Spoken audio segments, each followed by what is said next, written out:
তো হাই বন্ধুরা, শুভ দুপুর। আজ আমরা এসে গেছি জয়চণ্ডী রেলওয়ে স্টেশন ঘুরতে, আর সঙ্গে আছে ম্যাডাম। নমস্কার বন্ধুরা। তো জায়গা খুব সুন্দর। আজ আমরা এসেছিলাম আদ্রা। তো আদ্রা থেকে এখন এই জাস্ট জয়চণ্ডী স্টেশন পার হচ্ছি। তো আপনারা কেমন আছেন?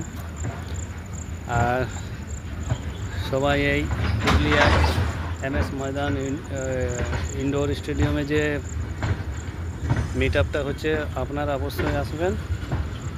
আর আমরা আসছি, সকলে শিল্পীরা সব আসছে, অনেক মজা হবে, অনেক নাচ গান হবে। আপনারা সবাই আসুন আর এই মিট আপটাকে সফল করুন। আমিও আসছি, আপনারা আসুন, অনেক মজা হবে। আর এই ম্যাডাম দেখুন কি বলছে, মিট আপটা নিয়ে বলো। পুরুলিয়া MS ময়দান ইনডোর স্টেডিয়ামে আমরা সকলে আসছি, তোমরা আসো, খুব মজা হবে, খুব নাচ গান হবে, আর সব শিল্পীরা আসছে। তো বাই বাই। তো আপনারা আসুন, অনেক মজা হবে। Bye bye.